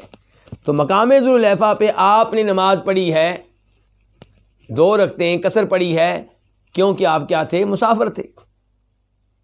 کیا تھے؟ اور اس زمانے میں ذوالحلیفہ مدینہ سے کیا تھا؟ باہر تھا۔ تو جو لمبا سفر کر رہا ہے، یہاں یہ بھی خبردار کر لوں، ان باتوں کا مطلب یہ نہیں ہے کہ جس نے ذوالحلیفہ جانا ہے صرف اتنا ہی سفر کرے وہ قصر کر لے، نہیں، سفر ہے لمبا، منزل بڑی دور ہے، لیکن ابھی آپ اپنے شہر کی آبادی سے باہر نکلے ہی ہیں، آپ کو قصر کرنے کی اجازت ہے۔ لیکن اگر آپ اپنے شہر کی آبادی میں ہیں، چاہے شہر آپ کا جتنا بھی طویل ہو، لمبا چوڑا ہو، تو اپنے شہر میں آپ قصر نہیں کریں گے، کیونکہ ابھی آپ کا سفر شروع نہیں ہوا، ابھی آپ مسافر نہیں بنے، اپنے شہر میں ہیں۔ اس کے بعد ثم بات ابیہا، پھر آپ نے وہی رات گزاری، کہاں؟ مقام ذوالحلیفہ میں رات وہاں پہ گزاری، حتی اصبح، یہاں تک کہ صبح ہو گئی، صبح کر لی آپ نے، یہاں تک کہ آپ نے صبح کر لی۔ اور یہاں پہ کچھ الفاظ جو مسلم شریف میں آئے ہیں آپ کے سامنے رکھنا چاہوں گا، بخاری میں وہ نہیں آئے، کہ آپ نے ظہر کی نماز پڑھی، آپ نے کیا کیا؟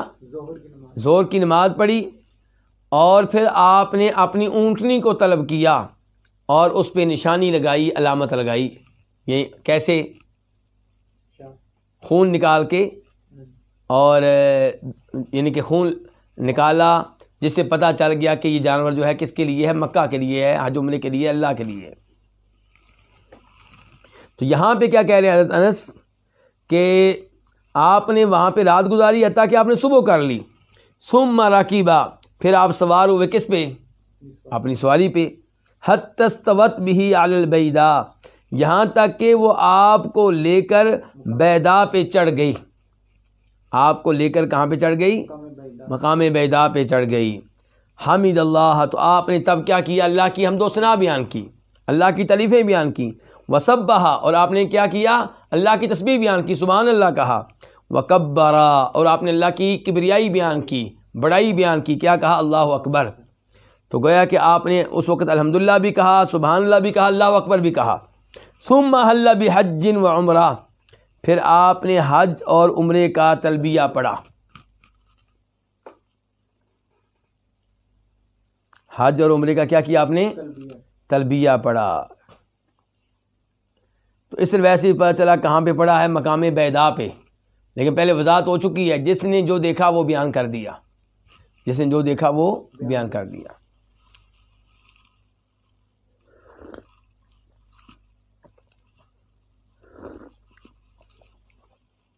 یہاں پہ کہا جا رہا ہے کہ پھر آپ نے حج اور عمرے کا تلبیہ کہا.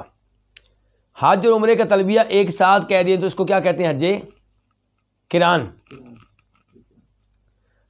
جب آپ میقات پہ پہنچ کے، مکہ جاتے ہوئے میقات پہ پہنچ کے حج کے مہینوں میں ایک ہی ساتھ حج عمرے کی نیت کر لیں تو آپ کا حج کون سا بن جائے گا؟ حج قران. اگر صرف حج کی نیت کریں تو کیا بن جائے گا؟ حج افراد. اور اگر آپ میقات پہ پہنچ کے نیت کریں صرف عمرے کی، اور ارادہ یہ ہو کہ ابھی مکہ میں پہنچ کے عمرہ مکمل کروں گا، طواف کروں گا، صفا مروہ کی صحیح کروں گا، سر کے بال پھر کٹوا دوں گا یا منڈوا دوں گا، اور پھر مکہ میں ہی رہوں گا، اور جب 8 تاریخ آئے گی ذوالحجہ کی تو پھر حج کی کا احرام باندھوں گا، نیت کروں گا. اس کو کیا کہتے ہیں؟ حج تمتع. تمتع کا معنی کیا ہوتا ہے؟ فائدہ اٹھانا. تو حج تمتع کرنے والے نے صحیح فائدہ اٹھایا ہے. کیا؟ ایک سفر میں عمرہ بھی کر لیا، حج بھی کر لیا، مکہ 2 دفعہ نہیں آنا پڑے گا اپنے ملک سے، اور ساتھ ساتھ عمرہ کرنے کے بعد حلال ہوگا، حلال ہو گیا، پابندیاں ختم ہو گئیں، خوشبو لگاتا رہا، بال کاٹتا رہا، ناخن کاٹتا رہا، بیگم تھی تو اس سے تعلق بھی قائم کرتا رہا، تو فائدہ ہی فائدہ ہے. اس کو پھر کیا کہتے ہیں؟ حج تمتع. اور حج قران میں پھر کیا ہوتا ہے؟ فرق کیا ہوگا حج قران میں حج تمتع میں؟ کہ حج قران میں آپ میقات سے عمرے حج کی نیت ایک ساتھ کر لیں گے اور بیچ میں حلال نہیں ہوں گے. اچھا، یہاں پہ کیا کہا گیا اب؟ ثم حل بحج و عمرہ، کہ پھر آپ نے تلبیہ کہا کس کا؟ حج اور عمرے کا. یہاں ذرا غور کیجیے گا، میں آپ کی توجہ چاہوں گا. بخاری مسلم میں حضرت جابر کی حدیث میں یہ الفاظ آئے ہیں کہ احل رسول اللہ صلی اللہ علیہ وسلم ہوا و اصحابہ بالحج، کہ آپ نے اور آپ کے ساتھیوں نے تلبیہ کس کا کہا؟ حج کا کہا. کس کا تلبیہ کہا؟ ابھی جو حدیث ہم پڑھ رہے ہیں، حدیث انس 776 776، اس میں کیا کہہ رہے ہیں انس کہ آپ نے حج اور عمرے کا تلبیہ کہا. ایسے ہی ہے نا؟ اور یہ بخاری مسلم کی حدیث، اس کو جابر روایت کرتے ہیں، اس میں کیا ہے کہ اللہ کے رسول علیہ السلام نے اور آپ کے صحابہ کرام نے تلبیہ کہا کس کا؟ حج کا. عمرے کا تذکرہ نہیں ہے. اچھا، ایک اور روایت بخاری مسلم میں، اسے بیان کرنے والے عبداللہ بن عمر، اور وہ کہتے ہیں کہ لبا بالحج وحدہ، آپ نے صرف حج کا تلبیہ کہا. اب یہ دونوں حدیثیں ایک جیسی ہو گئی، جابر بھی عبداللہ بن عمر بھی. وعند الشیخین، اور بخاری مسلم میں ہی عبداللہ بن عمر سے روایت ہے کہ انہ کان متمتعا، کہ آپ تو حج تمتع کر رہے تھے. آپ کون سا حج کر رہے تھے؟ حج تمتع میں کیا ہوتا ہے؟ عمرہ بھی اور حج بھی، لیکن عمرہ الگ اور حج الگ، درمیان میں وقفہ ہوتا ہے. اور بخاری مسلم میں عائشہ سے روایت ہے کہ تمتع النبی صلی اللہ علیہ وسلم بالعمرۃ للحج، آپ نے عمرہ بھی کیا اور حج بھی کیا، اور اس کو کیا کہتے ہیں؟ حج تمتع. اور اس میں یہ بھی آیا کہ وتمتع الناس معہ، کئی لوگوں نے بھی آپ کے ساتھ حج تمتع کیا. اب امام نووی رحمہ اللہ، امام نووی رحمہ اللہ اپنی کتاب المجموع میں فرماتے ہیں کہ درست بات جس کا ہم نظریہ رکھتے ہیں، درست بات جسے ہم نے اپنایا ہوا ہے، وہ یہ ہے کہ آپ نے پہلے صرف حج کی نیت کی. کس کی نیت کی؟ حج کی. پھر آپ نے عمرے کی بھی نیت کر لی تو عمرے کو حج پہ داخل کر دیا. پہلے نیت کس کی تھی؟ حج کی. پھر عمرے کا بھی پروگرام بن گیا تو عمرے کو حج پہ کیا کر دیا؟ داخل کر دیا. اچھا جی، فصار قارنن، تو اب آپ کیا بن گئے؟ حج قران کرنے والے. ایک حج قران یہ ہے کہ آپ میقات سے ایک ساتھ عمرے اور حج کی نیت کریں اور قربانی کے جانور ساتھ لے کر جائیں۔ دوسرا طریقہ یہ ہوتا ہے کہ آپ نے نیت تو کی تھی میقات سے کس کی؟ حج کی، آگے چل کے آپ عمرے کی بھی نیت کر لیں تو گویا کہ آپ نے حج میں عمرے کو بھی داخل کر دیا۔ تو امام نووی کہتے ہیں درست بات یہ ہے کہ آپ نے پہلے کس کی نیت کی؟ حج افراد کی، صرف حج کی، پھر آپ نے اس پہ عمرے کو داخل کر لیا تو کون سا حج بن گیا؟ حج قران۔ تو امام نووی کہتے ہیں اپنی گفتگو کو جاری رکھتے ہوئے، تو جس نے روایت کیا ہے کہ آپ نے اکیلا حج کیا، اور یہ روایت کرنے والے اکثر لوگ ہیں، تو اس نے اعتماد کیا ہے احرام کے آغاز پہ، کہ آغاز پہ جب آپ نے نیت کی تھی میقات سے تب آپ نے نیت کس کی تھی؟ حج کی۔ اور جو یہ کہتا ہے کہ آپ نے حج قران کیا تو اس نے یہ دیکھا ہے کہ بعد میں آخر میں جب آپ نے حج کیا تو حج قران بن چکا تھا، چاہے میقات سے نیت نہیں تھی عمرے کی، بعد میں عمرے کی نیت کر لی گئی، اب جو حج کیا آپ نے کون سا کیا؟ حج قران کیا۔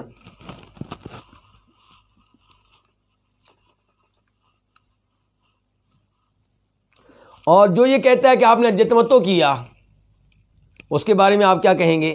اس کے بارے میں آپ یہ کہیں گے کہ وہ تمتع سے مراد حج قران لے رہا ہے، کیونکہ تمتع کا معنی کیا ہوتا ہے؟ فائدہ اٹھانا۔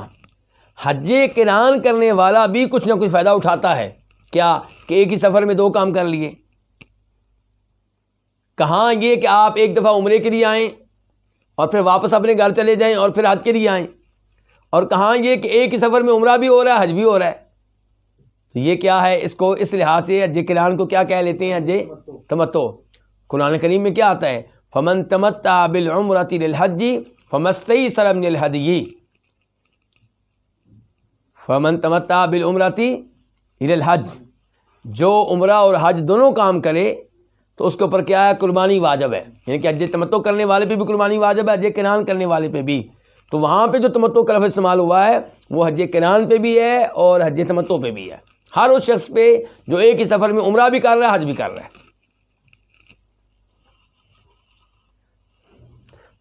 تو کیا کہتے ہیں اب امام نووی کہ جس نے یہ کہا ہے کہ آپ نے حج تمتع کیا تو اس کی مراد کیا ہے؟ حج قران۔ تو یہ میں نے چاہا کہ کئی ایک احادیث آئی ہیں اس بارے میں کہ آپ نے کون سا حج کیا، تو اس کے بارے میں آپ کے سامنے بات رکھ دوں۔ اب یہ ہے کہ ثم احل بحج و عمرہ، کہ آپ نے تلبیہ پڑھا حج اور عمرے کا، واحل الناس بہما، اور لوگوں نے بھی ان دونوں کا تلبیہ پڑھا، کن دونوں کا؟ حج اور عمرے کا۔ فلما قدمنا، جب ہم آئے کہاں؟ مکہ، یہ مکہ پہنچے، امر الناس، آپ نے لوگوں کو حکم دیا، فحلوا، تو وہ حلال ہو گئے۔ کیا مطلب؟ یعنی کہ مکہ آتے ہی لوگوں کو حکم دیا کہ احرام کھول دو؟ نہیں، مراد اس سے یہ ہے کہ جب مکہ آئے لوگوں نے طواف کر لیا، صفا مروہ کی صحیح کر لی، آپ نے کہا بھی سر کے بال کٹواؤ اور حلال ہو جاؤ۔ لوگ جو تھے وہ ایک سفر میں حج اور عمرے کے بارے میں یعنی کہ تردد کا شکار تھے۔ کیا تھے؟ تردد، کیونکہ پرانے زمانے میں، جاہلیت کے زمانے میں حج کے مہینوں میں عمرہ کرنا جرم سمجھا جاتا تھا۔ حج کے مہینوں میں عمرہ کرنا کیا سمجھا جاتا تھا؟ جرم۔ اور اب نبی علیہ السلام کہہ رہے ہیں کہ تم ایک ہی سفر میں اور انہی ایام میں عمرہ بھی کرو حج بھی کرو، تو اس لیے آپ کو پھر حکم دینا پڑا۔ آپ نے لوگوں کو حکم دیا تو وہ کیا، جو جانور لے کر نہیں آئے تھے، جو حج کے لیے، حج کی قربانی کے لیے جانور لے کر نہیں آئے تھے، ان سے آپ نے کہا کہ تم لوگ حلال ہو جاؤ۔ فحلوا، تو وہ حلال ہو گئے، احرام کھول دیا، احرام کی پابندیوں سے آزاد ہو گئے، ان کے لیے ان کی خوشبو بھی جائز ہو گئی، بال کٹوانے منڈوانے بھی کیا ہو گیا؟ جائز ہو گئے، اور ناخن کٹوانے بھی جائز ہو گئے، ان کے لیے ان کی بیویاں بھی جائز ہو گئیں۔ حتیٰ کان یوم ترویہ، یہاں تک کہ یوم ترویہ آ گیا۔ کون سا دن آ گیا؟ ترویہ کا معنی کیا ہوتا ہے؟ ترویہ کا معنی ہوتا ہے سیراب کرنا۔ کیا کرنا؟ سیراب کرنا، پانی پلانا۔ تو ذی الحجہ کی 8 تاریخ کو یوم ترویہ کہتے ہیں۔ کیوں یوم ترویہ کہتے ہیں؟ اس لیے کہ 8 تاریخ کو حاجی نکلتا ہے کہاں سے؟ مکہ سے۔ کہاں پہنچ جاتا ہے؟ مینا۔ مینا سے واپس مکہ نہیں آتا، مینا سے اگلے دن 9 تاریخ کو چلا جاتا ہے عرفات، اور عرفات سے آتا ہے مزدلفہ میں، رات گزارتا ہے۔ پھر تاریخ کون سی شروع ہو جاتی ہے؟ 10۔ تو 10 کو کہاں آتا ہے؟ مینا۔ تو 10 کو جب مینا میں آئے گا، پھر کنکریاں وغیرہ مارے گا، جانور ذبح کرے گا، پھر وہ مکہ میں آئے گا طواف کرنے کے لیے دوبارہ۔ تو اس لیے اس طواف کو پھر کیا کہتے ہیں؟ طواف افاضہ بھی کہتے ہیں اس کو۔ 10 تاریخ کے طواف کو کیا کہہ دیتے ہیں؟ یعنی کہ واپسی کا طواف، واپس آئے ہیں مکہ میں آپ، وہ طواف۔ اور بتانا کیا میں چاہ رہا تھا آپ کو کہ 8 تاریخ کو جب آپ نے جانا ہے آگے، واپس نہیں آنا، تو 8 تاریخ کو لوگ کیا کرتے تھے؟ اپنے اونٹوں کو خوب پانی پلاتے تھے تاکہ اونٹ کی پانی کی ٹینکی فل ہو جائے۔ آگے کوئی پٹرول پمپ نہیں آئے گا تو اس کی کیا ہو جائے؟ پانی کی ٹینکی فل ہو جائے، اور اسی کے ساتھ وہ پھر مینا جائے اسی پانی کے ساتھ، اور اسی کے ساتھ وہ کہاں چلا جائے؟ عرفات اور مزدلفہ وغیرہ۔ پھر 10 تاریخ کو دوبارہ اسے پانی پینے کا صحیح معنوں میں موقع ملے گا۔ اور ایسے یہ لوگ پانی بھر لیتے تھے اپنے لیے بھی مسکیزوں میں، تو اس لیے اس دن کا نام پھر کیا رکھا گیا؟ یوم ترویہ۔ تو یہ تاریخ کون سی بنتی ہے؟ 8 تاریخ۔ تو کہ اب یہ صحابہ کرام حلال رہے عمرہ کرنے کے بعد کب تک؟ 8 تاریخ تک۔ کب تک؟ اور آپ پہنچے کب تھے مکہ؟ 4 تاریخ کو۔ کب پہنچے تھے؟ 4 ذی الحجہ کو آپ مدینہ سے مکہ پہنچے تھے۔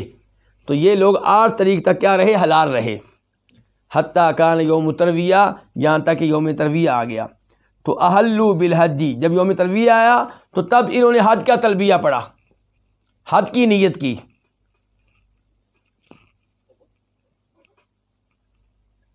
یہ کنہوں نے یہ کام کیا؟ حج تمتع کرنے والوں نے، یہ کہ جو پہلے عمرہ کر چکے تھے، درمیان میں حلال ہوئے، اب انہوں نے تلبیہ پڑھا کس کا؟ حج کا۔ اور حج قران والے وہ تو پہلے حالت احرام میں ہیں، وہ تو بیت اللہ میں آئے، طواف کیا، صفا مروہ کی سعی کی، لیکن بال نہیں کٹوائے، حلال نہیں ہوئے، حالت احرام میں۔ اور یہی صورتحال ہے ان کی جو حج افراد کر رہے ہیں، صرف حج کر رہے ہیں۔ حج افراد اور حج قران میں کوئی فرق نہیں ہے سوائے قربانی کے۔ جی ہاں، قال انس کہتے ہیں وَنَحَرَ النَّبِيُّ صلی اللہ علیہ وسلم بَدَنَاتٍ بِيَدِهِ قِيَامًا، اور نبی علیہ الصلوۃ والسلام نے کئی اونٹ نہر کیے، یعنی کہ وہیں کھڑا کر کے نیزہ مار کے اسے گرانا اور پھر سارا آگے کرنا۔ تو آپ نے کئی اونٹ ذبح کیے، نہر کیے، بیدی اپنے ہاتھ سے، قیاماً اس حال میں کہ وہ اونٹ کھڑے تھے۔ نہر جب آپ نے کیا ان کو بٹھایا نہیں بلکہ کھڑے تھے۔ وذبح رسول اللہ صلی اللہ علیہ وسلم بالمدینہ کبشین املحین، اور رسول اللہ صلی اللہ علیہ وسلم نے مدینہ میں، یعنی کہ عید الاضحیٰ کے موقع پہ مدینہ میں، اب حاجی کے لیے تو عید نہیں ہوتی نا، یہ بعد کی بات ہو رہی ہے کہ جب آپ مدینہ میں تھے وہاں پہ عید الاضحیٰ ادا کی، تو اس کی تذکرہ ہو رہا ہے آخر میں، حدیث کا آخری حصہ ان کے۔ اور اللہ کے رسول علیہ السلام نے مدینہ میں 2 خوبصورت مینڈے ذبح کیے، کبشینی مینڈے، املحینی خوبصورت، بنیادی طور پہ املح اس کو کہتے ہیں جو بہت سفید ہو اور اس میں کہیں کہیں سیاہ رنگ ہو۔ تو ایسا جانور کیسا لگتا ہے؟ بہت پیارا لگتا ہے۔ تو کیا پھر ترجمہ کر لیتے ہیں خوبصورت۔ تو یہ حدیث ہے جی، اس سے کیا پتہ چلا کہ تلبیہ آپ نے پڑھا، اور پتہ چل رہا ہے کہ کہاں سے پڑھا؟ مقام ذوالحلیفہ سے پڑھا، میقات ذوالحلیفہ سے پڑھا، اور پھر اس کو پڑھتے ہی رہے۔ اور یہ پتہ چلا کہ مدینہ میں آپ نے ظہر کی 4 رکعتیں ادا کی تھیں، ذوالحلیفہ میں پہنچ کے آپ نے بطور مسافر بطور قصر 2 رکعتیں ادا کیں، کیونکہ اس زمانے میں ذوالحلیفہ مدینہ سے باہر تھا۔ اور پھر آپ نے رات بھی ادھر ہی گزاری، اور صبح ہو گئی تو پھر آپ جو ہیں اپنی سواری پہ بیٹھے اور مقام بیدا بھی پہنچے، ادھر بھی آپ نے تلبیہ پڑھا، پہلے بھی آپ پڑھ چکے تھے، اور پھر آپ نے اللہ کی حمد و ثنا بیان کی، سبحان اللہ کا، اللہ اکبر کہا، اور اس انداز سے آپ مکہ پہنچ گئے۔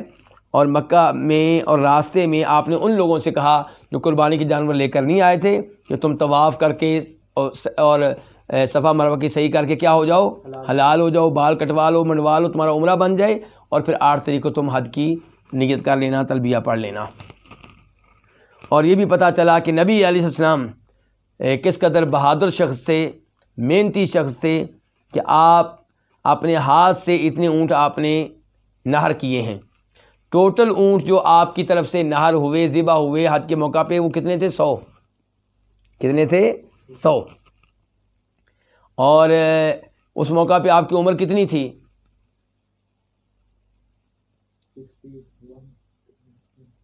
62 سال، 62، یعنی کہ اس کے 90 دن کے بعد فوت ہو گئے ہیں۔ آپ دیکھیں اس عمر میں آپ کتنے طاقتور، کتنے بہادر ہیں کہ اتنے اونٹ آپ نے اپنے ہاتھ سے نہر کیے ہیں۔ 100 کے 100 نہیں، لیکن کافی تعداد، کافی ایسے اونٹ تھے جو آپ نے خود کیے، اور کچھ اونٹ آپ نے جناب علی کے حوالے کیے کہ وہ ان کو نہر کر دیں۔ اور یہ بھی پتہ چلا کہ آپ نے مدینہ میں 2 مینڈے ذبح کیے، تو پتہ چلا کہ آپ ایک کی بجائے 2 جانور بھی آپ قربانی کے موقع پہ ذبح کر سکتے ہیں، بلکہ زیادہ ثواب ملے گا۔ اس کے بعد کون سا باب ہے؟ باب التلبیہ۔ ہمارا وقت کب ختم ہو رہا ہے؟ آج 15 منٹ پہ شروع ہوئے ہم۔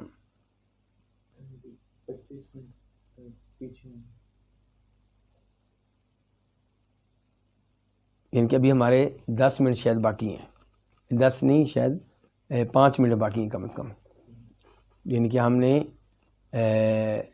1.5 گھنٹہ درس دینا ہوتا ہے نا، 1.5 گھنٹہ، اس کا حساب لگا لیں آپ۔ چلیں جی، باب نمبر کون سا ہے؟ 13، باب التلبیہ۔ یہ باب کس کے بارے میں ہے؟ تلبیہ کے بارے میں، ان کے لبیک اللہم لبیک پڑھنے کے بارے میں۔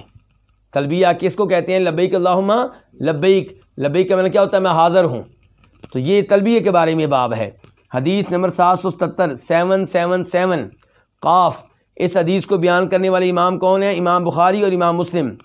عن ابن عمر رضی اللہ عنہما قال سمعت رسول اللہ صلی اللہ علیہ وسلم یحل ملبدا یقول لبیک اللہم لبیک لبیک لا شریک لک لبیک ان الحمد والنعمت لک والملک لا شریک لک۔ جناب عبداللہ بن عمر سے روایت ہے، وہ کہتے ہیں کہ میں نے رسول اللہ صلی اللہ علیہ وسلم کو سنا، یحلو، آپ تلبیہ پڑھ رہے تھے، یعنی کہ اونچی آواز سے تلبیہ پڑھ رہے تھے۔ یحلو، احلہ یحلو بنیادی طور پہ کہتے ہیں اونچی آواز سے تلبیہ پڑھنے کو، تو آپ اونچی آواز سے تلبیہ پڑھ رہے تھے، ملبدن، اس حال میں کہ آپ اپنے بالوں کو جمائے ہوئے تھے۔ کیا مطلب؟ یعنی کہ گوند استعمال کی جاتی تھی۔ کیا استعمال کی جاتی تھی؟